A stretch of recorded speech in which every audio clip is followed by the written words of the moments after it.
శుభోదయం. మన దివ్యమైన భవ్యమైన నిత్య నూతనమైన అత్యంత అతి పవిత్రమైన మన లోపల ఉన్నటువంటి ఈ దేవాలయానికి అందరికీ స్వాగతం. పప్పా స్వామి రామదాస్ మా గురుగారి పాదార విందాలకు అనంత ప్రణామాలు. అలాగే మా అమ్మ నాన్నకి కూడా అనంత ప్రణామాలు. మనము 13వ అధ్యాయం క్షేత్రజ్ఞ విభాగ యోగం దీన్ని తెలుసుకుంటున్నాము. క్షేత్ర అంటే ఏంటి, క్షేత్రజ్ఞ అంటే ఏంటి, అలాగే పురుష, ప్రకృతి, జ్ఞాన, జ్ఞేయ, దీని గురించి పరమాత్ముడు అత్యంత మనకు ఎలా చెప్తే వీళ్ళకి అర్థమవుతుంది అని అనుకొని వేరే వేరే దృష్టికోణం నుండి భగవంతుడు చెప్తున్నాడు. మనం ఏ పని చేస్తూ ఉంటే కూడా దృష్టి ఎక్కడ ఉండాలి? ప్రకృతి వల్ల అన్ని వికారాలు మన దేహం లోపల ఎన్నో మార్పులు క్షణ క్షణం నడుస్తూ ఉంది. మనకది తెలియట్లేదు. లోపల దేహం బయట కూడా నడుస్తూ ఉంటుంది, లోపల కూడా చాలా మార్పులు వస్తూ ఉంటాయి. అక్కడ సెల్స్ అంటాము, అవి అన్ని చేంజ్ అవుతూ ఉంటాయి. ప్రతి ఒక్క వారం అవి చేంజ్ అవుతూ ఉంటాయంట. ప్రతి 24 hours కి కూడా బ్లడ్ కూడా అలాగే చేంజ్ అవుతూ ఉంటుంది. ఎన్ని మార్పులు వస్తున్నాయో లోపల మనకు అది తెలియట్లేదు, ఎందుకంటే కనపడట్లేదు. ఈ ప్రకృతి వల్ల అలా ఉంటే కూడా పురుష ఎప్పుడు కూడా ఏ మార్పు లేదు, శాశ్వతంగా అలాగే ఉంటుంది అని అంటున్నారు. మనకు ఎవరైనా చాలా మంచి వాళ్ళు, మన ఫ్రెండో లేదో చుట్టాలో ఎవరు అయితే ఎప్పుడు నవ్వుతూ ఉంటారు, ఎప్పుడు మంచి మాటలు చెప్తూ ఉంటారు, లేదా చాలా ఫ్రెండ్లీగా ఉంటారు అని ఉంటే మనకు వాళ్ళ దగ్గర మళ్ళీ మళ్ళీ వెళ్ళాలి, వాళ్ళని కలవాలి ఒక ఫీలింగ్ ఉంటుంది. ఎందుకంటే అలాంటి వాళ్ళ దగ్గర ఏమేం పవర్స్ అంటే ఆ ఎనర్జీ, శక్తి ఉంటుందో ఆ శక్తిని మనము అక్కడి నుంచి తీసుకుంటున్నాం. వాళ్ళని తలుచుకుంటే కూడా మనకు అలాంటి భావనలు, ఆ శక్తి మనకు వస్తుంది. అందుకే పొద్దున లేవగానే మనము ఏదో శ్లోకం చెప్పాలి అని అంటారు. లేకపోతే మళ్ళీ ఆ రోజుకి ఏమేం మనకు టెన్షన్ ఉన్నాయో దాని మీద మన దృష్టి పోతుంది. ఆ టెన్షన్ వల్ల నెగటివిటీ ఎక్కువ అవుతుంది. అందుకే మనము ఏ పని చేస్తూ ఉంటే కూడా ఆ దృష్టి అక్కడ పరమాత్ముడి మీద ఉండాలి అని అంటుంది మన పురాణాలు. ఆ పురుష అనే దీనికి శక్తి అంతా అక్కడే ఉంది. అక్కడ నుండి ప్రకృతి కూడా ఆ శక్తిని తీసుకొని పని చేస్తుంది. అయితే ఆ పురుష అనే దీనికి ఎంత పవర్ ఉంది, ఎంత ఎనర్జీ ఉంది. దాని మీద కొంచెం సేపు మనం ధ్యానం చేస్తే మనకు ఆ శక్తి అందులో కొంచెమైనా మనకు వస్తుంది, తీసుకోగలుగుతాం మనం. అలాగే ఎవరైనా ఎప్పుడు కూడా చాలా కంప్లైంట్స్ చెప్తూ ఉంటారు, ఎప్పుడు ఏడుస్తూ ఉంటారు, ఎప్పుడు ఏదో వాళ్ళు ఎప్పుడు సంతోషంగా ఉండడమే చూడలేదు అని కొన్ని మంది ఉంటారు. వాళ్ళని మనము ఒక్కసారి తలుచుకుంటే కూడా అలాంటి నెగటివ్ ఎనర్జీ మనకు వచ్చేస్తుంది. మన మనస్సు కూడా ఏదో రెస్ట్ లేనట్టు అయిపోతుంది, శాంతిగా ఉండదు. శాంతిగా అది వాళ్ళని తలుచుకుంటున్నప్పుడు మనకు ఏదో ఒక డిస్టర్బెన్స్. అంటే చూడండి ఎంత శక్తి ఉంది మన థాట్ కి కూడా. అందుకే అన్ని పురాణాలు ఏం చెప్తున్నారు అంటే భగవంతుడి గురించి నామస్మరణ చేయండి. నామస్మరణ చేస్తూ మనకు కొంచెమైనా ఆ భగవంతుడి మీద మన దృష్టి పోతుంది. అప్పుడు కొంచెమైనా ధ్యానం నడుస్తుంది. అలా చేసినప్పుడు కొంచెమైనా ఆ ఎనర్జీ, పాజిటివ్ ఎనర్జీ మనకు వస్తుంది. అందుకే పరమాత్మ అంటే ఏంటో సరిగా తెలియకపోతే కూడా రామ, కృష్ణ ఇవి అన్నీ మనకు రూపాలు తెలుసు. ఆ రూపాన్ని తలుచుకొని కొన్ని గుణాల గురించి ఆలోచిస్తే చాలు. మంచి గుణాలు ఏదో ఒక రెండు, రాముడి మీద ఒక రెండు గుణాలు, రాముడి 2 గుణాలు, కృష్ణుడి 2 గుణాలు. మనం కృష్ణ పాట పాడినప్పుడు ఓహో ఎంత మంచి గుణాలు, అది నేను కూడా అది నేర్చుకోవాలి, అలాంటి ఆలోచన వస్తే కూడా చాలు అంటుంది మన పురాణ, మన భగవద్గీత. ఇప్పుడు నెక్స్ట్ శ్లోకం చూద్దాము. శ్లోక నంబర్ 28. కొన్ని బుక్ లో 27 కూడా ఉండొచ్చు. సమం సర్వేషు భూతేషు తిష్టంతం పరమేశ్వరం వినశ్యత్స్వ వినశ్యంతం యః పశ్యతి స పశ్యతి. సర్వేషు భూతేషు, భూత అంటే ఏమేమి ఇక్కడ అస్తిత్వంలో ఉన్నాయో దానికి భూతాని పేరు. సర్వేషు భూతేషు, ఎలాంటి భూత ఇవి? వినశ్యత్సు, ఎప్పుడు కూడా మనం ఇక్కడ వచ్చామా నాశం ఉంది. ఈ దేహం ఇక్కడ వచ్చిందా దీనికి నాశం అయితే గ్యారంటీ. అలాగే ఒక వస్తువు కూడా, ఒక టీవీ అనుకోండి, టీవీ తయారైంది అంటే టీవీ పుట్టింది అని అనుకుందాం. ఆ టీవీ శాశ్వతంగా ఉంటుందా? ఎప్పుడో ఒక్క రోజు డెఫినెట్ గా నాశనం అయిపోతుంది. చనిపోతుంది కాదు, నాశనం అయిపోతుంది. అక్కడ మన జీవులకైతే చనిపోతాము అని అంటాము, లేదా వేరే వస్తువులకైతే నాశనం అయిపోతుంది. ఏ పరిస్థితి అయినా చూడండి అలాగే ఉంటుందా? అది కూడా నాశనం అయిపోతుంది. ఇప్పుడు ఉంటే నెక్స్ట్ మూమెంట్ ఆ పరిస్థితి ఉండదు, కొంచెమైనా మార్పు ఉంటుంది అందులో. అయితే దీనికన్ని వినశ్యత్సు, సర్వేషు భూతేషు ఎలాంటి భూత? నాశమాయిపోయే భూతాలు. ఏమేం నాశం అవ్వదు, అది ఒక్కటే కదా. క్షేత్రజ్ఞ మాత్రమే ఎప్పుడు కూడా అవినాశి. ఇంకా ఏమేం వచ్చిందో, ప్రకృతిలో ఏమేం ఉందో, ప్రకృతి ఏమేం తయారు చేసిందో, ఏమేం సృష్టి చేసిందో దానికి అంతా నాశమైతే గ్యారంటీ. మనం కూడా వేరే ఎవరైనా చనిపోతే ఏడుస్తాం ఇక్కడ కూర్చొని. మనం శాశ్వతమా? ఇంకా కొన్ని రోజుల్లో, కొన్ని గంటల్లో, కొన్ని క్షణాల్లో, కొన్ని ఏళ్ళలో తర్వాత మనం కూడా వెళ్లాల్సిందే కదా. కానీ అక్కడ కూర్చొని ఏడుస్తాం. ఏమంటున్నాడు ఇక్కడ అంటే, ఎవరికి ఈ ప్రకృతి పురుష గురించి తెలుసు, అకాడమికలీ కాదు అనుభవానికి అది వచ్చిందో వాళ్ళకి ఏమవుతుందంటే అన్ని భూతాలు సమానంగా కనపడుతున్నాయి. తిష్టంతా పరమేశ్వరం, ఆ పరమేశ్వరుడే కనిపిస్తున్నాడు. మన విశ్వరూప దర్శన కాన్సెప్ట్ ఇదే కదా. ఎక్కడ చూస్తే పరమేశ్వరుడే కనపడాలి. అది ఎప్పుడు కనపడుతుంది? ప్రకృతి అంటే ఏంటి, పురుష అంటే ఏంటి ఎప్పుడు మనకు తెలుస్తుందో అప్పుడు ఎక్కడ చూస్తే ఆ పరమేశ్వరుడే కనిపిస్తున్నాడు. ఇక్కడ పరమేశ్వర అంటే మన శివాని కాదు. శివ అంటే మనము ఆ జటాధారి శివ, గంగాధారి శివ, త్రిశూలధారి శివ, త్రినేత్రధారి శివ అంటాం కదా. ఆ శివ రూపం కాదు, అరూప శివ, అరూప పరమేశ్వర, పరమ ఈశ్వర అంటే ఆ పరబ్రహ్మ. పరబ్రహ్ముడే అన్ని చోట కనపడుతున్నాడు. తిష్టంతం, నిలబడినట్టు, పరమేశ్వరుడే నిలబడినట్టు కనిపిస్తున్నాడు. ఎక్కడ? వినాశమాయిపోయే అన్ని భూతాల్లో అవినశ్యంతం, అవినాశి రూప. ఎవరది? ఆ పరబ్రహ్ముడు. అవినాశి అంటే పరబ్రహ్ముడే కదా. వినాశమాయే అన్ని భూతాలు అవినాశిగా ఉన్నటువంటి పరమేశ్వరుడే తిష్టంతం. తిష్ట అంటే నిలబడినట్టు. యహ పశ్యతి, ఎవరు చూస్తారో, ఎవరికి ఇలా కనపడుతుందో సహ పశ్యతి, ఎవరు చూస్తారో వాళ్ళు చూస్తారు. అంటే ఎవరికి ఇలాంటి జ్ఞానం ఉందో వాళ్ళు నిజంగా చూస్తున్నారు. మనం ఏం చూస్తున్నామైతే? మనం చూడట్లేదా? మనకు కళ్ళు లేవా? మనం కూడా చూస్తున్నాము. దేన్ని చూస్తున్నాము?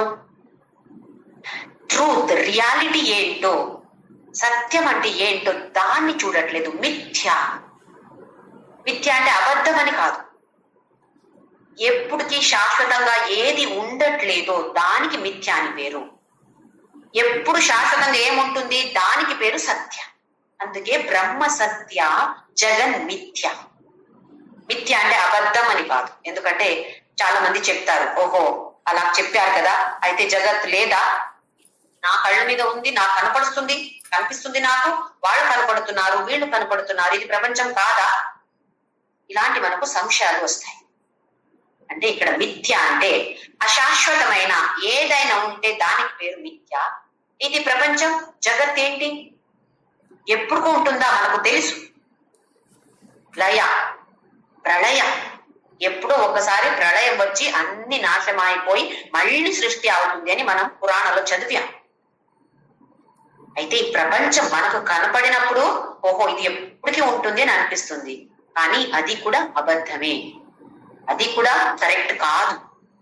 ఎప్పటికీ ఉండదు, చాలా ఏళ్ళు ఉంటుంది, ఆ తర్వాత నాశనమైపోయి మళ్ళీ పుట్టుతుంది. ఇలాగే సమం సర్వేషు భూతేషు చదివాము ఇప్పుడే. అలాగే ఇంకొక శ్లోక, విద్యా వినయ సంపన్నే బ్రాహ్మణే గవిహస్తిని శుని చైవ శ్వపాకే చ పండిత సమదర్శిన. 5th చాప్టర్ లో, కర్మ సన్యాస యోగ చాప్టర్ లో భగవంతుడు ఇలాగే చెప్పాడు. ఎవరికి విద్యా వినయ సంపన్న అన్ని ఉన్నాయో, అంటే ఎడ్యుకేషన్ ఇవి అన్ని ఉండి మంచి వినయంతో ఉంటారో అలాంటి వాళ్ళు బ్రాహ్మణే గవిహస్తిని, ఇంకా ఒక ఎలిఫెంట్ ఉండొచ్చు, బ్రాహ్మణుడు ఉండొచ్చు, లేదా చండాల ఉండొచ్చు, ఒక కుక్క ఉండొచ్చు, అందరిలో కూడా ఆ పరమేశ్వరుడిని చూస్తున్నాడు. ఆ పండిత, అక్కడ పండిత అంటే ఇదే జ్ఞాని. ఎలా అంటే లోపల దృష్టిలో, అంతర్దృష్టి అంటాం కదా, అంతర్దృష్టిలో వాళ్ళ లోపల ఎవరున్నారు, ఇదే పరమేశ్వరుడు, నా లోపల ఏ పరమేశ్వరు ఉన్నాడో అదే పరమేశ్వరుడు అక్కడ కూడా ఉన్నాడు. నాలో మాత్రమే కాదు, నా బయట కూడా ఉన్నాడు, ఇంకా వేరే వాళ్ళల్లో కూడా అదే పరమేశ్వరుడు ఉన్నాడు అని, అలాంటి మనకు ఆ జ్ఞానం వస్తుంది. ఆ జ్ఞానం వచ్చిన ఆయనకి సమదర్శన. ఈ శ్లోకంలో, ఇంకా కొన్ని శ్లోకంలో భగవంతుడు ఏం చెప్తున్నాడంటే, జ్ఞానికి ఏమవుతుంది సమదర్శన అంటే, ఇప్పుడు లోక వ్యవహారంలో ఎలా ఉండాలి, ఒక ప్రైమ్ మినిస్టర్, ఒక పియోన్, ఇంకొక కుక్క, ఇంకొక ఎలిఫెంట్ అన్ని తీసుకువెళ్ళి ఒక్కడ పెద్ద ఒక సమారంభం అక్కడ నడుస్తూ ఉంటే, అక్కడ స్టేజ్ మీద అందరిని ఒకే చోట ఒకే అలాంటి చైర్ లో కూర్చోపెట్టడం కరెక్టా? ప్రైమ్ మినిస్టర్, పియోన్, ఒక కుక్క అన్ని అలా పెట్టగలుగుతామా? భగవంతుడు ఏమంటున్నాడంటే, లోక వ్యవహారం సర్వథా వర్తమానోపి, ఇది ఒక శ్లోకంలో మనం చూసాం. సర్వథా వర్తమానోపి, ఇప్పుడు ప్రజెంట్ లో ఎలా ఉన్నావో అలాగే ఉంటూ, బయట ఏమీ ఎక్స్పెక్ట్ చేయకూడదు. కానీ మన లోపల మనం ఆ మార్పు తీసుకురావాలి.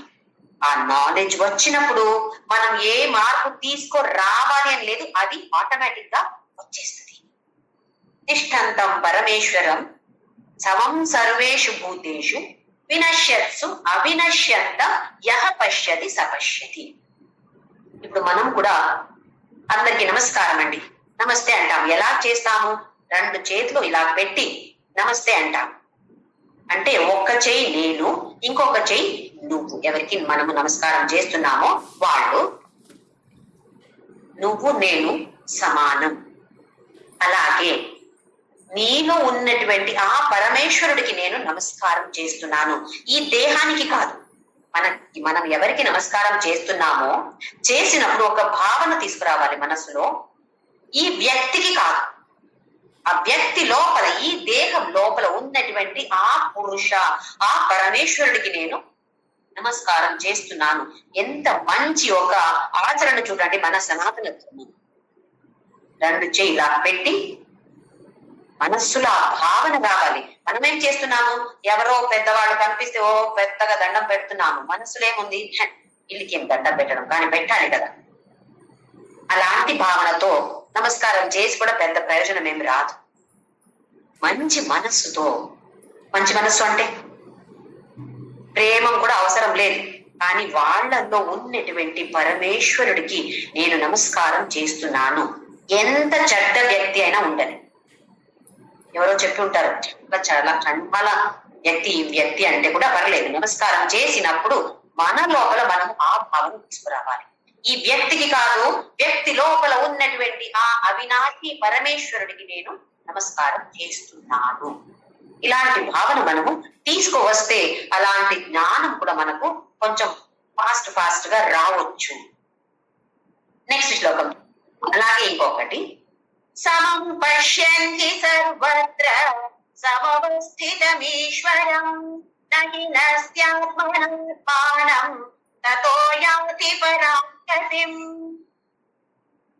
ఇంకా ఇందులో ఎవరు సమం పశ్యన్తి సర్వత్ర, సర్వత్ర అంటే అన్ని చోట, అత్ర అంటే సంస్కృతంలో ఇక్కడ, తత్ర అంటే అక్కడ, సర్వత్ర అంటే అన్ని చోట.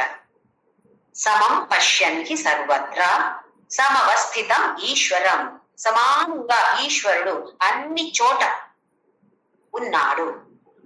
దేహంలో మాత్రమే కాదు, ఒక వస్తువులో మాత్రమే కాదు, సర్వత్ర అన్ని చోట సమానంగా ఎవరు చూస్తున్నారో నహినస్త్యాత్మనాత్మానం తతో యాతి పరాగతిం. ఇక్కడ 6వ అధ్యాయంలో 5వ శ్లోకం, ఉత్తరేదాత్మనాత్మానం నా ఆత్మానం అవసాదయే ఆత్మైవ హ్యాత్మనో బంధు ఆత్మైవ రిపురాత్మన అన్నాడు. ఇది చూశాం. అక్కడ ఆత్మ అంటే మనసు, బుద్ధి, ఆ పరమాత్మ అన్ని వచ్చాయి అందులో. అక్కడ ఆ శ్లోకంలో ఒక 13 సారి, 2 శ్లోకము కలిపి 5, 6 శ్లోకము కలిపి 13 సారి ఏమో ఆత్మ అని శబ్దం వస్తుంది. వేరే వేరే అర్థం దానికి. అంటే మన మనసు, మన బుద్ధిని మనం కంట్రోల్లో పెట్టకపోతే ఈ ఆత్మ మనకు కనపడదు. అయితే ఏం చేస్తున్నాము? మనము మనన్నే నాశం చేస్తున్నాము. సెల్ఫ్ డిస్ట్రక్షన్ అంట. వేరే వాళ్ళు ఎవరో వచ్చి మనల్ని నాశం చేయడం కాదు, మనమే చేస్తున్నాము. ఆదిశంకరాచార్యులు ఎలా చెప్తున్నారంటే 2 దృష్టికోణంతో చెప్తున్నారు. ఒకటి దేహం. మనము దేహాన్ని ఒక తప్పు కల్పన మనకుంది. దానివల్ల ఏం చేస్తున్నాము? ఎక్కువ అభిమానం దేహం మీద ఉంది. దృష్టి అంతా ఎప్పుడు చూస్తే దేహం మీద ఉంది. ఈ దేహానికి కొంచెం తలనొప్పి వస్తే బాధ, లేదా ఎవరో ఈ దేహానికి ఏదో చెప్పారు, ఏదో అవాచ్యం శబ్దం చెప్పారంటే అప్పుడు మనకు కోపం వస్తుంది, దుఃఖం అవుతుంది, కష్టం అవుతుంది. అంటే దేహ అభిమానం ఎక్కువ ఉండినప్పుడు ఈ దృష్టి ఆ పురుష మీద వెళ్ళట్లేదు. ఇంకా ఎప్పుడు ఈ దేహ నేను అని ఉందో, ఈ దేహ ఏ కర్మం చేస్తుందో, ఏ పని చేస్తుందో అది నేనే కర్తను, నేను చేశాను. చిన్న ఉదాహరణకి ఒక వంట, ఒక ముగ్గురు కలిపి వంట చేస్తున్నారు, లేదా పాట్లక్కం చేస్తాం కదా, తీసుకొచ్చారు అనుకోండి. వచ్చిన గెస్ట్ ఏదో ఒక ఐటెం చాలా బాగుందండి అని చెప్తే ఇమ్మీడియట్ గా ఏం చెప్తారు? ఎవరు చేశారో ఏమంటారు? ఏం చేశానండి కదా. అదే ఎవరు అది మంచిగా బాగలేదు, ఎవరు చెప్పరు అలా బాగలేదు అని. కానీ చెప్తే ఏమవుతుంది? ఎవరు ముందుకు రారు, వేరే వాళ్ళు చెప్తారు ఈమె చేసిందండి అది అని చెప్తారు. కానీ తనే ముందుకు వచ్చి నేను చేశానండి అని చెప్పరు. ఎక్కడ కర్తృ అని భావన ఉంటుందో అక్కడ భోక్త, ఆ కర్మ ఫలం మనము తినాలి, అనుభవించాలి. ఎక్కడ కర్తృ అని భావన లేదో ఈ దేహం ద్వారా ఆ పరమాత్ముడు చేపిస్తున్నాడు. నిమిత్త మాత్రం భవ సవ్య సాచినని 11వ అధ్యాయంలో చెప్పాడు. నిమిత్త మాత్రం భవ, నువ్వు ఒక ఇన్స్ట్రుమెంట్ మాత్రమే, చేసేదంతా నేనే. కానీ మనకు ఆ భావన ఉందా? ఏదో ఒక చిన్న పని చేస్తే నేను చేశాను చెప్పకపోవచ్చు. బయట ఎవరైనా చెప్తే చాలా మంచి పని చేస్తున్నారండి మీరండి అంటే, ఓహో అది పరమాత్ముడే చేస్తున్నాడని నోట్లో చెప్పొచ్చు.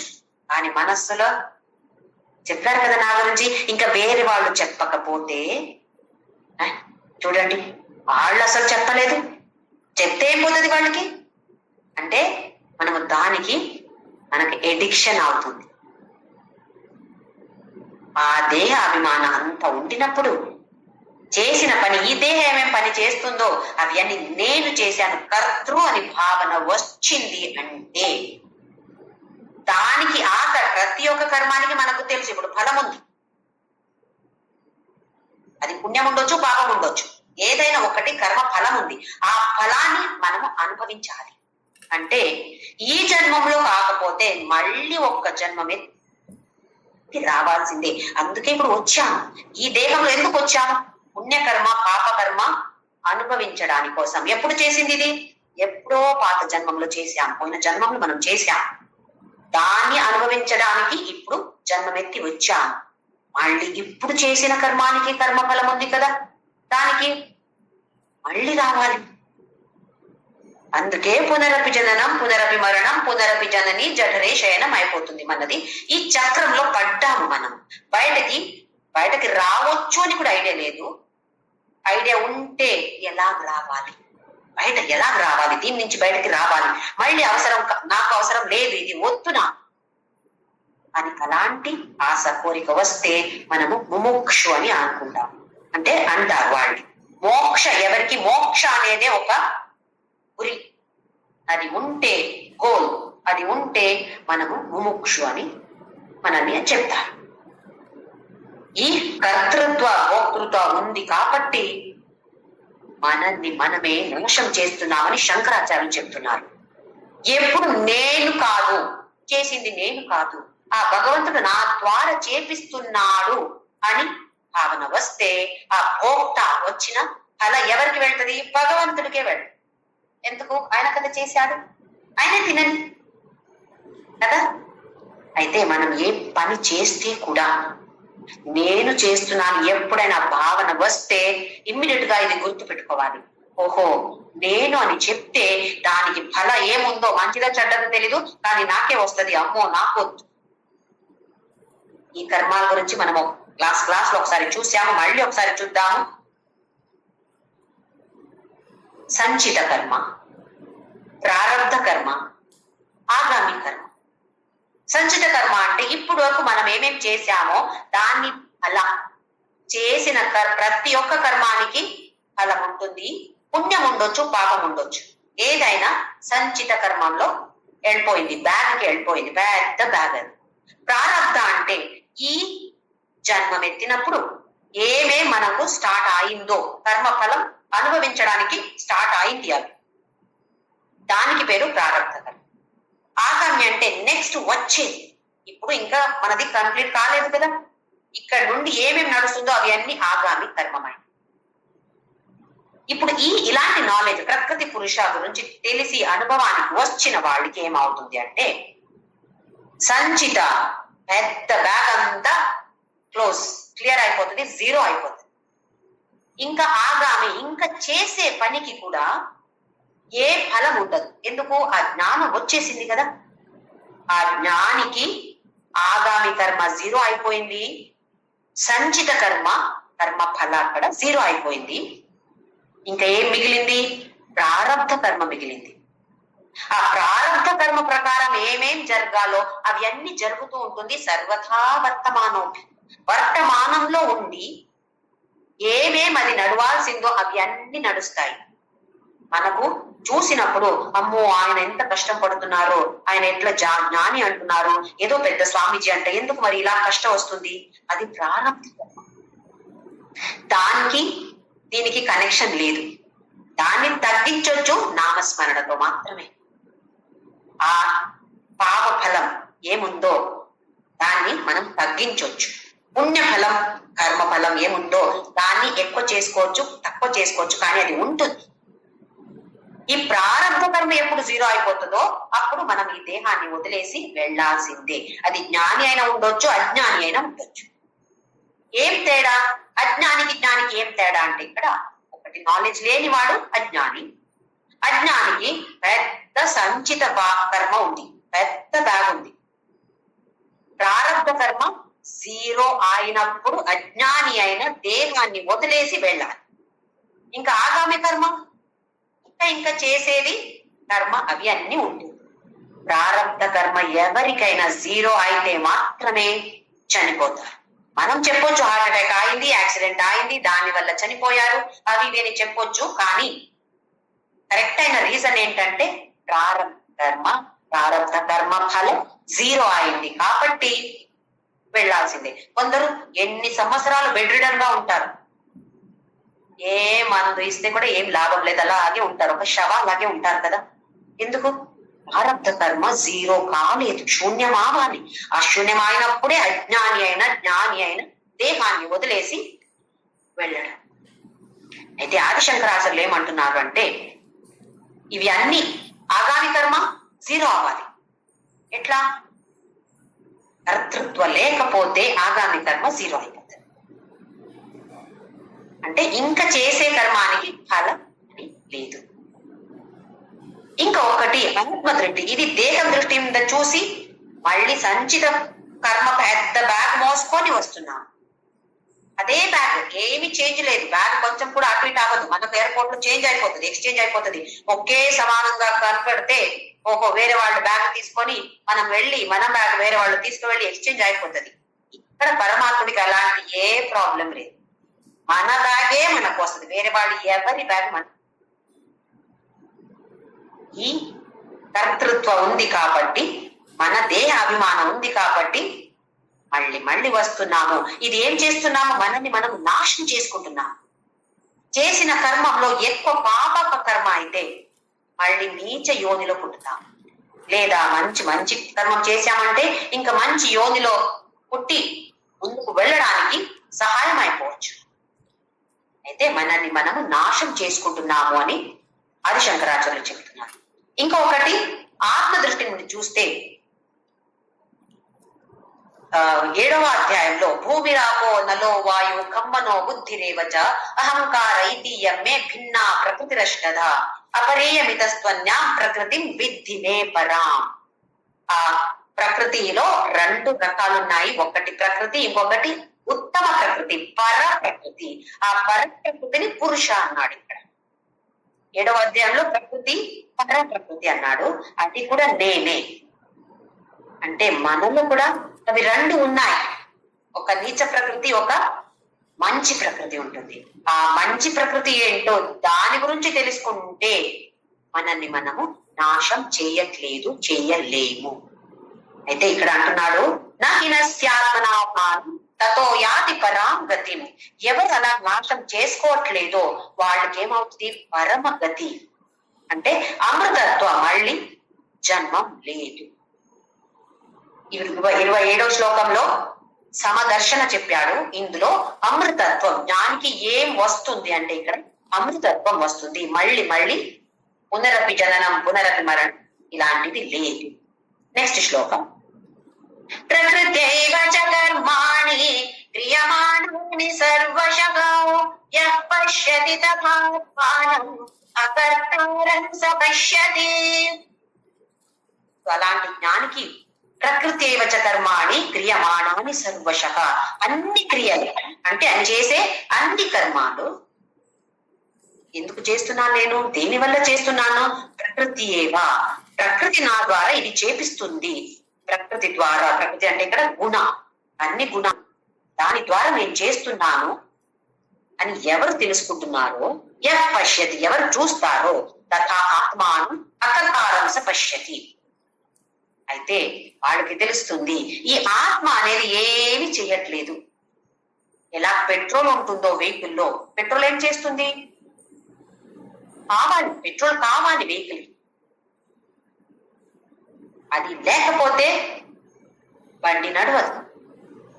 అది చెప్తుందా ఇక్కడ వెళ్ళు, అలా చేయకూడదు, ఇలా చెయ్యి, ఖాళీ అయింది, అది ఏమి చెప్పదు. మనకు వేరే మీటర్స్ అన్ని కావాలి. ఈ స్పీడ్ లో ఎందుకు వెళ్తున్నావు, యాక్సిడెంట్ అవుతుంది అని చెప్తుందా పెట్రోల్? ఏమి చెప్పదు కదా. ఏం చేస్తుంది అయితే? ఊరికే అక్కడ కూర్చుంటుంది. అలాగే ఎవరు తెలుసుకుంటున్నారో అన్ని వికారాలు, అన్ని మార్పులు వచ్చేది ప్రకృతి ఏవచ కర్మాణి క్రియమాణాని సర్వశ, అన్ని రకాల పని చేసేది ఎవరు? ఈ ప్రకృతి చేస్తుంది. పురుష ఏం చేస్తుంది? ఏమి చేయట్లేదు. అంటే అకర్వం, కర్త కాదు. అందుకే నేను అంటే ఈ పురుషాన్ని తెలుసుకొని చేసేది అంత నేను కాదు. మనకిప్పుడు నేను దేహం అంటే నా దేహాన్ని నేను చేశాను అని అనుకుంటున్నాము. నేను పురుష అని తెలిస్తే, పురుష అంటే ఏంటో ఇందులో భగవంతుడు చెప్పాడు. పురుష ఏమీ చెయ్యడు అని ఉంటే, అయితే నేనేం చేశాను? నేను అనేది ఏమి చేయట్లేదు, ఊరికే కూర్చుంటున్నాను అంటే అకర్తృత్వం. ఆ జ్ఞానికి అకర్తృత్వాన్ని ఆ ఒక్క ఫలం వస్తది. సమదర్శన, ఆ తర్వాత అమృతత్వ, ఇప్పుడు అకర్తృత్వ భావన. నెక్స్ట్ శ్లోకం, శ్లోక నంబర్ 31.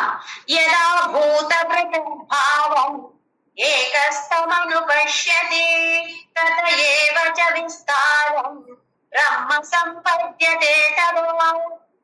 యదా భూత పృథగ్భావం, ఎప్పుడు అన్ని రకరకాల భూతాలు ఉన్నాయి, పృథక్ పృథక్ అంటే వేరే వేరే రకరకాల భూతాలు ఉన్నాయి. ఏకస్థం అనుపశ్యతి, ఎక్కడ ఉన్నాయి ఇవి అన్ని? ఏక స్థ, స్థ అంటే ఉండడం. ఏక ఒక్కటే ఉంది, దాని మీద ఆధారపడి అన్ని భూతాలు ఉన్నాయి. ఏదో మనకు కనపడినప్పుడు మనం ఎక్కడ ఉన్నాము? ఓహో, నా ఇంట్లో ఉన్నాను, ఈ ఫ్లాట్ లో ఉన్నాను, వాళ్ళేమో అక్కడ ఉన్నారు, వాళ్ళది పెద్ద ఇల్లు, నాది చిన్న ఇల్లు. ఇవి అన్ని మనకు ఆలోచనలు వస్తూ ఉంటాయి. కొందరిది చాలా మంచి ఫ్యామిలీ, కొందరిది చాలా మంచి బాగలేదు, ఎంతో కష్టపడుతున్నాను. ఇవి అన్ని మనకు ఆలోచనలు వస్తూ ఉంటాయి కదా. అందరు ఎక్కడ ఉన్నాము? ఒకే ఒక్క దీని మీద ఉన్నాము, ఆధారం. ఏకస్థం ఒక్కటే ఉంది. ఏకస్థం అనుపశ్యతి, పశ్యతి అంటే చూడటం, అనుపశ్యతి అంటే ఊరికే కళ్ళు ద్వారా చూడడం కాదు, తెలుసుకోవడం. అన్ని భూతాలకి ఆధారం ఒక్కటే ఉంది. తత ఏవ చ విస్తారం బ్రహ్మ సంపద్యతే తదా. అక్కడ నుండి ఆ ఒక్క దీని నుండి అన్ని విస్తారం అవుతుంది అని ఎవరు తెలుసుకుంటున్నారో వాళ్ళకి ఈ పరబ్రహ్మ పొజిషన్ దొరుకుతుంది. బ్రహ్మ సంపద్యతే తదా, బ్రహ్మ పరబ్రహ్మని పొందుతారు. ఎలా మనకి ఇప్పుడు థియేటర్ కి వెళ్తే ఒక వైట్ స్క్రీన్ చూస్తాము, అది బేస్, దానికి ఆధారం. దాని మీద కొన్ని రోజులు ఒక్క సినిమా చూపిస్తారు, వేరే వేరే షో ఉంటుంది. ఒక మార్నింగ్ షో, మధ్యాహ్నం, సాయంత్రం, రాత్రి వరకు షో ఉంటుంది కదా. సినిమా అదే ఉండొచ్చు, కానీ వేరే వేరే రకరకాల సీన్లు వస్తూ ఉంటాయి. ఆ తర్వాత ఇంకా కొన్ని రోజులు అయిన తర్వాత ఇంకా వేరే సినిమా వస్తుంది. ఆ సినిమా మీద, ఆ సినిమా కూడా దేని మీద చూపిస్తున్నారు? అదే స్క్రీన్ మీద, స్క్రీన్ మారట్లేదు, మనం అదే స్క్రీన్ మీద చూపిస్తున్నారు. అంటే ఆ స్క్రీన్ అయితే చేంజ్ అవ్వట్లేదు, అదే ఆధారంగా ఉంటుంది. వేరే వేరే రకరకాల సినిమాలు మనం చూస్తున్నాం. ఇప్పుడు సినిమాలో వర్షం పడి అందరూ తడిచిపోయారు. తడిచిపోతే ఈ స్క్రీన్ కి ఏమవుతుంది? స్క్రీన్ తడిచిపోతుందా? లేదు కదా. అలాగే ఈ పురుష దీని మీద ఆధారపడి అన్ని ఎన్ని లోకాలు ఉన్నాయో అన్ని లోకాలు దాని మీద ఆధారపడి ఉంది. ఇక్కడ ఏమైనా జరిగితే, ఈ లోకంలో ఏమైనా జరిగితే ఆ పురుష అనే దీనికి ఏమీ అవ్వదు. ఎలాంటి పరిస్థితి వస్తే కూడా ప్రపంచంలో ఏ లోకాలు, చాలా లోకాలు ఉన్నాయి కదా, 14 లోకాలు ఉన్నాయి, అవి అన్ని దీని మీద ఆధారపడి ఉంది. లేదా ఇదే అన్ని లోకానికి ఆధారం, ఫౌండేషన్. ఈ అన్ని లోకంలో ఏమి జరిగితే కూడా ఆ స్క్రీన్, ఆ ఫౌండేషన్, ఆ ఆధారానికి ఏమి అవ్వదు. ఎవరు ఇలా తెలుసుకుంటున్నారో వాళ్ళకి ఆ పరబ్రహ్ముడిని వాళ్ళు పొందుతారు అని భగవంతుడు అంటున్నాడు. నెక్స్ట్ శ్లోక, శ్లోక నంబర్ 32.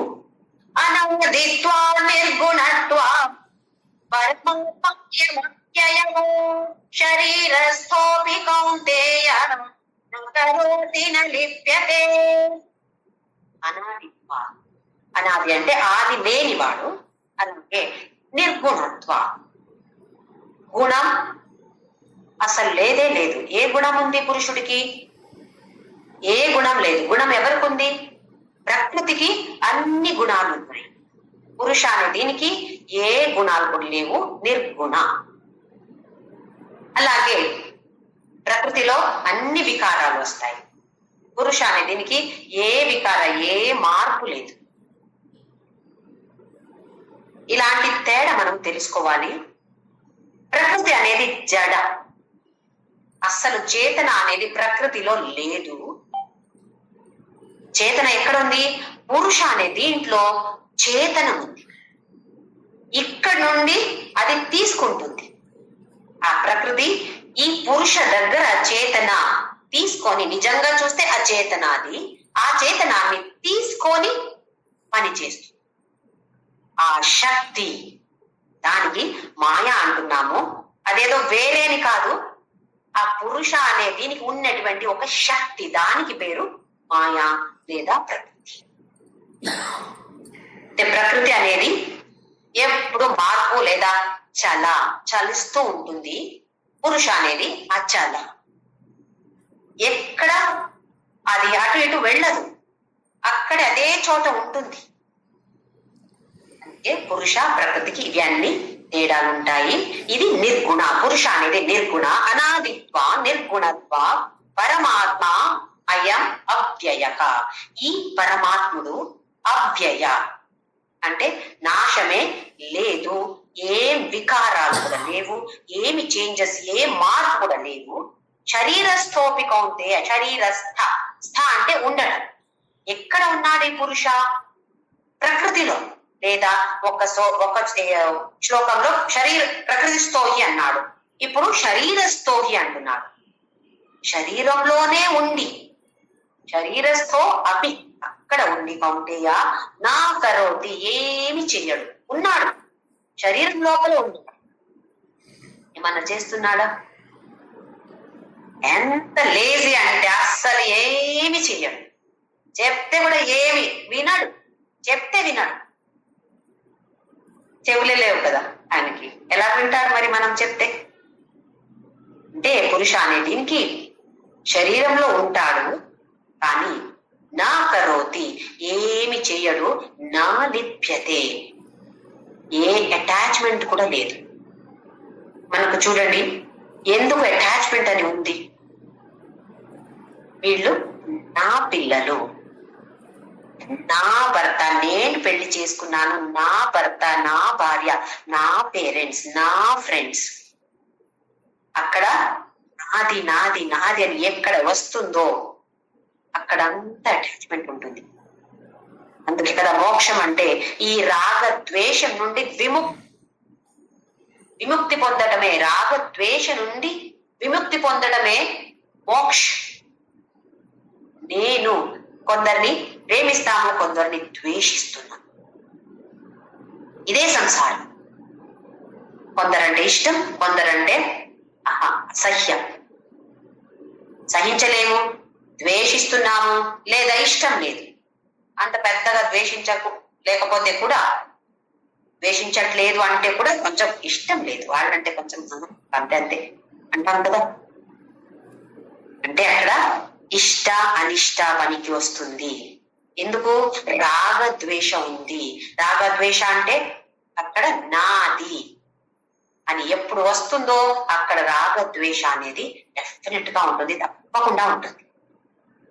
ఎక్కడ ఇలాంటి అటాచ్మెంట్ ఉందో, కర్తృత్వ భావన ఉంటుందో, డెఫినెట్లీ అప్పుడు ఇలాంటి అటాచ్మెంట్ ఉంటుంది.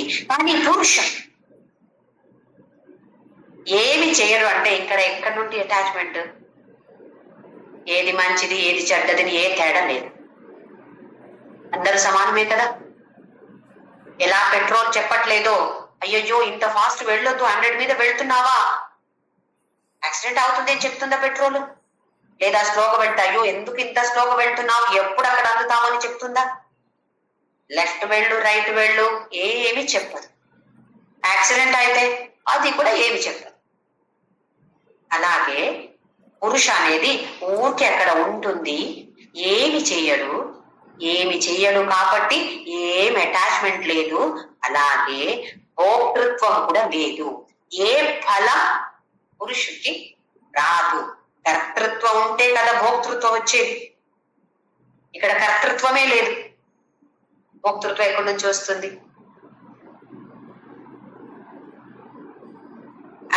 నిర్గుణత్వా నిర్గుణత్వాత్ పరమాత్మ అయం అవ్యయ. ఈ పరమాత్ముడు అవ్యయ. శరీరస్థోపి కౌంతేయ నా కరోతి నా లిప్యతే. మనం ఇప్పుడు రాత్రి నిద్రపోయినప్పుడు, రాత్రి మాత్రమే కాదు, ఒక్కొక్కసారి నిద్ర మేల్కొని ఉంటే కూడా మనకు కళలు వస్తాయి కదా, డ్రీమ్స్. లేచిన తర్వాత ఒక్కొక్కసారి గుర్తుంటుంది, ఒక్కొక్కసారి గుర్తు ఉండదు. గుర్తు ఉంటే అందులో ఏమేం జరిగిందో దాని గురించి మళ్ళీ ఆలోచిస్తున్నా. ఎందుకు ఇలాగా అయింది, ఏం చూశాను నేను, ఓహో అక్కడ వెళ్ళాను, మిమ్మల్ని చూశానండి నేను కళ్ళలో అని చెప్తాను కదా. లేచిన తర్వాత కళ్ళ చూసిన వ్యక్తి ఎవరు, లేచిన వ్యక్తి ఎవరు, వేరే వేరేయా? అదే వ్యక్తి కదా. ఒక్కొక్కసారి ఏదో చెడ్డ అలాంటి కళలు వస్తే అమ్మో, లేచిన తర్వాత అమ్మో ఇది డ్రీమే కదా అని మనకు అనిపిస్తుంది. అది వేరే వ్యక్తియా? ఎవరు చూశారు? ఈ డ్రీమ్ చూసేది ఎవరు? మనం నిద్రపోయాం కదా.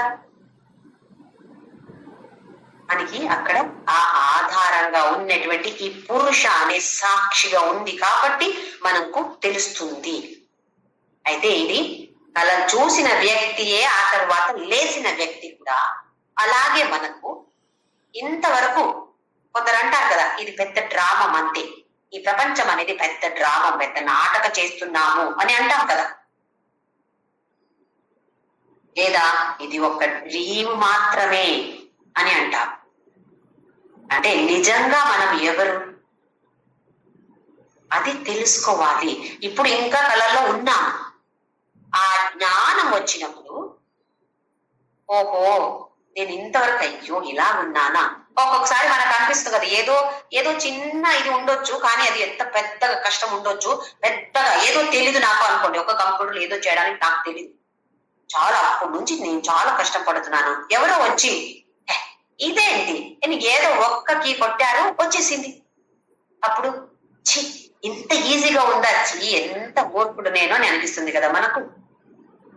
అలాగే ఇది కూడా జ్ఞానికి అలాగే అనిపిస్తుందంట. మనల్ని చూస్తే, అజ్ఞానిని చూస్తే జ్ఞాని అలాగే అనుకుంటాడని, ఛీ ఎందుకు వీళ్ళందరూ ఇంత ప్రపంచంలో పడి బాధపడుతున్నారు, కొంచెం దీని గురించి ఇంట్రెస్ట్ వచ్చి దీని గురించి తెలుసుకుంటే ఎంత హ్యాపీగా ఉండొచ్చు. ఎప్పుడు చూస్తే ఏడుస్తూ ఉంటారు, ఎప్పుడు చూస్తే ఒకసారి సుఖం అంటారు, ఒక్కసారి దుఃఖం అంటారు. అలాగే వాళ్ళు అంటున్నారంట మనల్ని చూసి. అయితే జ్ఞానికి ఇలాంటి బెనిఫిట్స్ వస్తాయి. జ్ఞాని అయితే ఏమేం బెనిఫిట్స్ వస్తుంది, దీనివల్ల ఏం లభిస్తుంది మనకు, దాని గురించి భగవంతుడు చెప్తున్నాడు. నెక్స్ట్ శ్లోకం, శ్లోక నంబర్ 33. యథా సర్వగతం సౌక్ష్మ్యా ఆకాశం నోపలిప్యతే సర్వత్రావస్థితో దేహే తథాత్మనోపలిప్యతే. ఈ శ్లోకంలో 33 శ్లోకం, ఆ తర్వాత 34 శ్లోకంలో భగవంతుడు కంపేర్ చేస్తున్నాడు ఈ పురుషాన్ని, దీన్ని ఆకాశంతో, అలాగే తరువాత నెక్స్ట్ శ్లోకంలో ప్రకాశ, సూర్య ప్రకాశంతో. ఈ పంచభూతాలు మనకు తెలుసు. మనం ఇలా చేయి పెడితే ఇందులో ఈ మిడిల్ ఫింగర్ ఆకాశం, ఆ తర్వాత గాలి, అగ్ని, తర్వాత జలం, పృథ్వీ.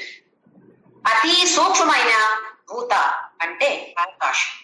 ఆకాశం అంటే మనం పైన బ్లూ కలర్ చూస్తున్నాం కదా, అది కూడా వస్తుంది, కానీ అది మాత్రమే కాదు. ఇక్కడ ఏమేం స్పేస్ కనపడుతుందో దానికి పేరు ఆకాశం. అతి సూక్ష్మమైన భూత అంటే ఆకాశ, అతి స్థూలమైన భూత అంటే పృథ్వీ. ఈ పురుష అనేది లేదా ఆత్మ అనేది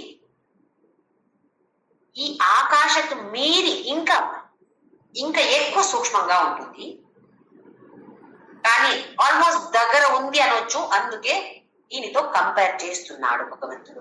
నిజంగా చూస్తే కంపేర్ చేయలేము, దేనితో కంపేర్ చేయలేము, కానీ మనకు కొంచెం అర్థం అవ్వాలి కదా.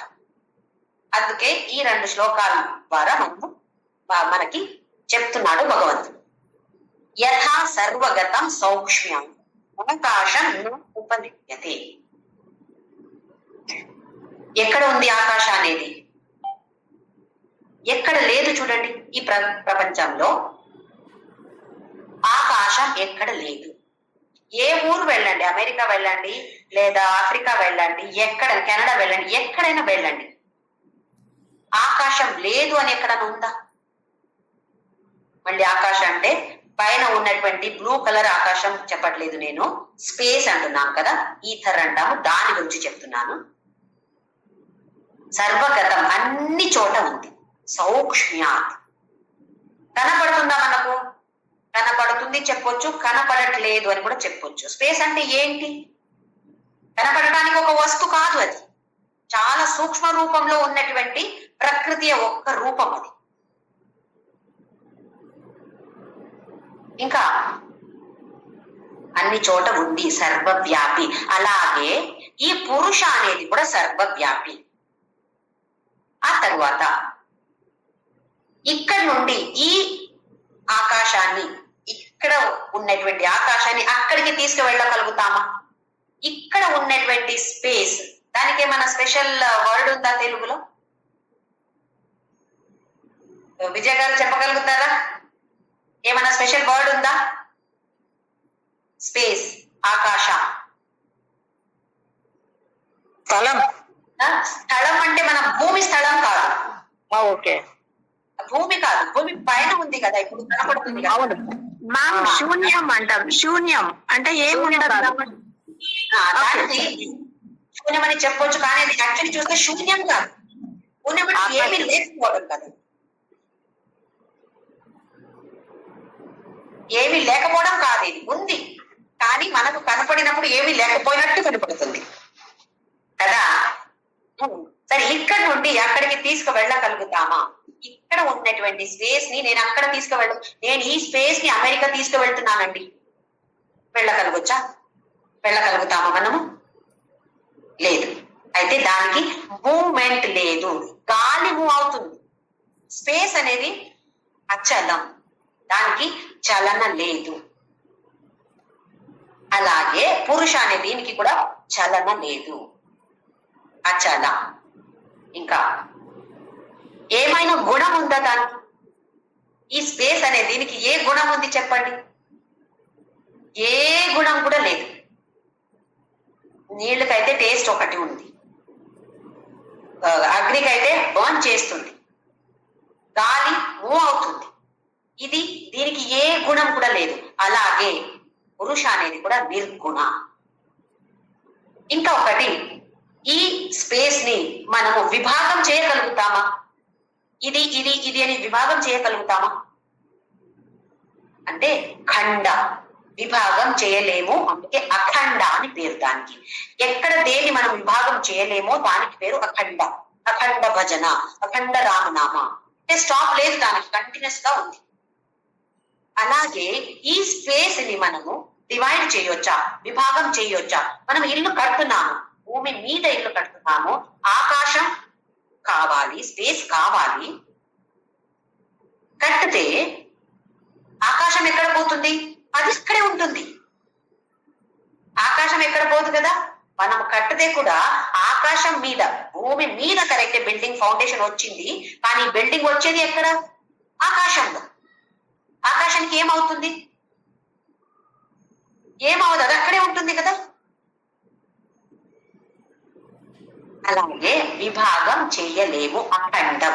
అలాగే పురుష అనేది కూడా అఖండంగా, ఖండం చేయలేము. మనకు అనిపిస్తుంది నాలో ఉన్నటువంటి ఆత్మ, వాళ్ళల్లో ఉన్నటువంటి ఆత్మ అంటే మనం విభాగం చేస్తున్నాం. నిజంగా చూస్తే దాని విభాగం చెయ్యలేము. ఎలాగ ఆకాశాన్ని మనం విభాగం చేయలేమో అలాగే ఈ పురుష అనే దీన్ని కూడా మనం విభాగం, ఆత్మాని విభాగం చెయ్యలేము. అంటే మనం ఇప్పుడు ఇది అమెరికా, ఇది భారత అని విభాగించాము. నిజంగా చూస్తే దానికి విభాగం చేయగలుగుతామా? ఎలా మనం ఈ బాడీ, నీ బాడీ, నా బాడీని విభాగం చేశామో అలాగే భారత, అమెరికా, కెనడాని విభాగం చేశాము. నిజంగా చూస్తే విభాగం చెయ్యలేము. అలాగే పురుష అనే దీనికి కూడా మనము విభాగం చెయ్యలేము. అందుకే ఈ ఆకాశం ఆల్మోస్ట్ దగ్గర దగ్గర ఉంది, కంపేర్ నిజంగా చూస్తే చెయ్యలేము.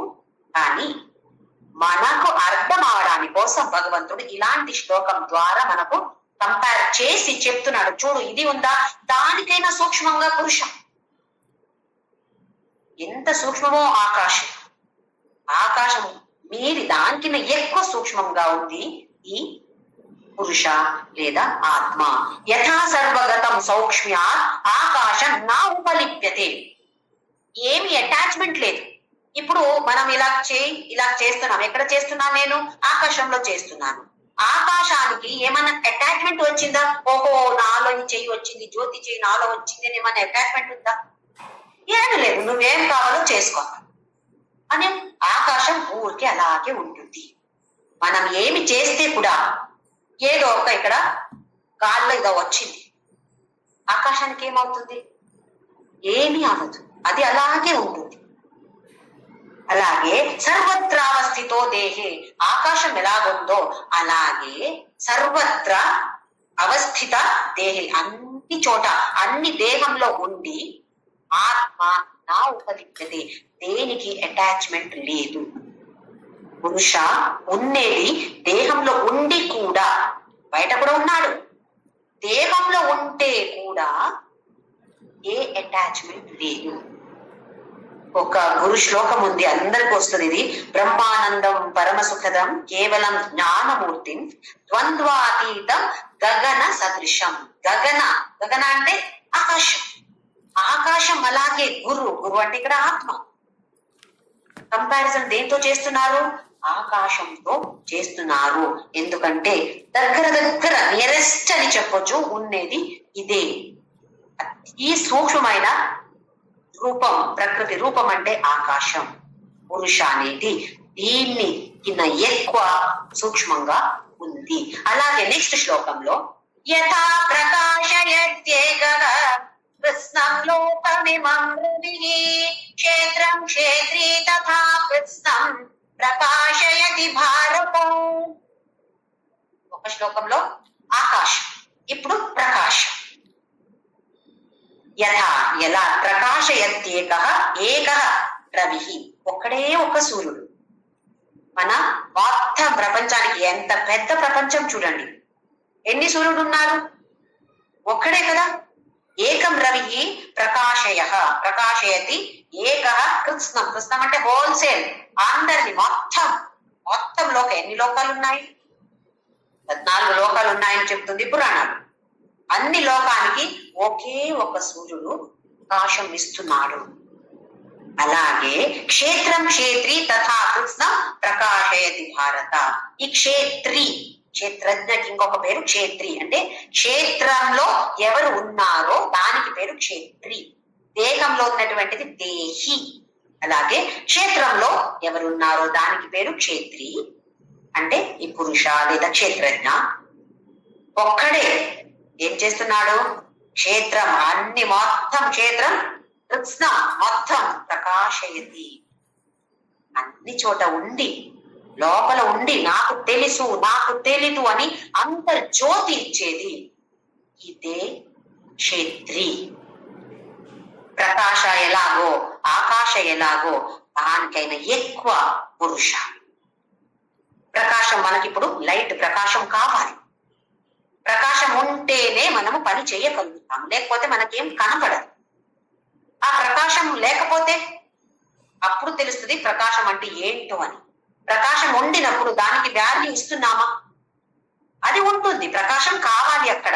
దాని మీద దాన్ని ఉపయోగించి మనము అన్ని పని చేస్తున్నాం, అంతేకాని ఆ ప్రకాశం చెప్తుందా జ్యోతి ఇది చెప్పు, ఇది చెప్పొద్దు, నువ్వు ఇలా చెయ్యి, ఇలా చేయకూడదు నువ్వు అని ప్రకాశం చెప్తుందా? నాకు ప్రకాశం కావాలి అక్కడ. ఎలా సూర్యుడు ప్రకాశం అన్ని చోట ఉందో అలాగే ఈ క్షేత్రి కూడా క్షేత్రంలో ఉంటాడు. క్షేత్రం అంటే ఇక్కడ దేహం అని కాదు, మొత్తం అన్ని చోట ప్రకృతిలో ఉండి ప్రకాశం ఇస్తున్నాడు. అందరికీ అలాంటి జ్యోతిని ఆ పురుషుడు ఇస్తున్నాడు అని భగవంతుడు చెప్తున్నాడు. ఇది అర్థం చేసుకోవాలి. మళ్ళీ మళ్ళీ దీని గురించి ఒక 5 minutes కూర్చొని మళ్ళీ ఆలోచించండి. ప్రకాశం ఎలాగే ఇలా ఈ ఆకాశం ఎలా ఉందో, ఆకాశం లేకపోతే ఎలా ఉంటాం? మనం బతకగలుగుతామా? ఎక్కడ ఉంటాం? మరి ఒక ఆధారం కావాలి కదా ఉండటానికి.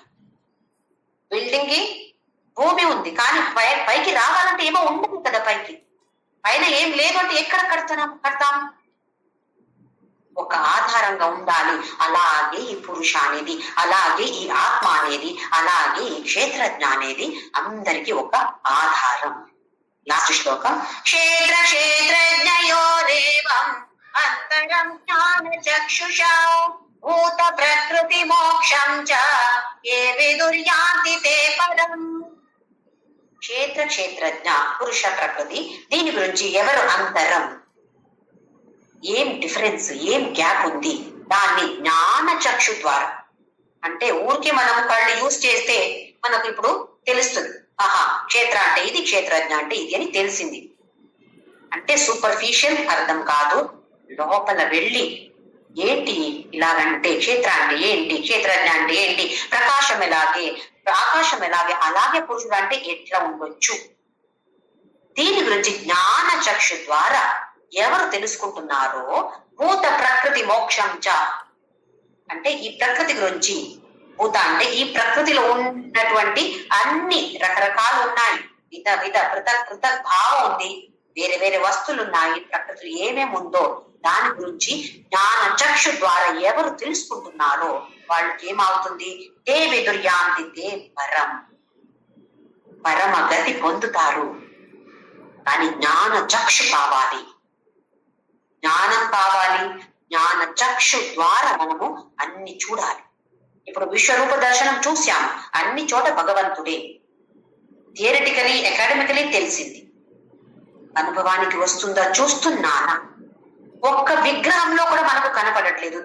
గుడికి వెళ్తే కూడా అక్కడ వాళ్ళు కనిపిస్తున్నారు, వీళ్ళు కనిపిస్తున్నారు, మన ఫ్యామిలీ వాళ్ళ గురించి మాట్లాడి, వీళ్ళ గురించి మాట్లాడి, ఇంకా వేరే వాళ్ళ గురించి మాట్లాడి, అక్కడ భగవంతుడు ఎక్కడ పోయాడు?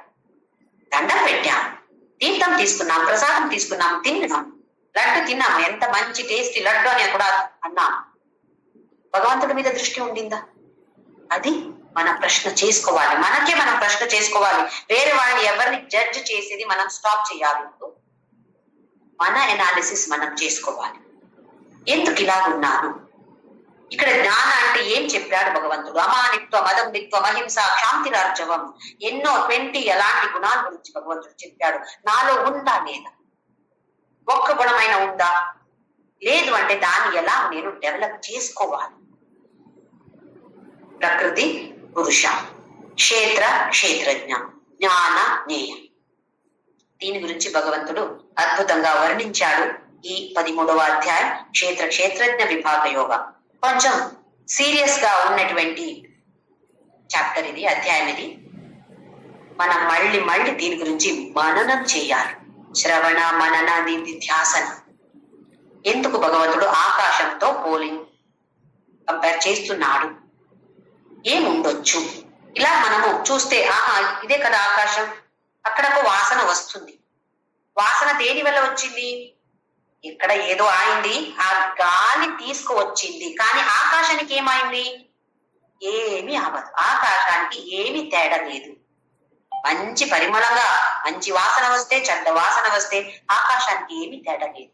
అలాగే మంచి పని చేస్తే, చెడ్డ పని చేస్తే ఆకాశానికి ఏమీ తేడా లేదు.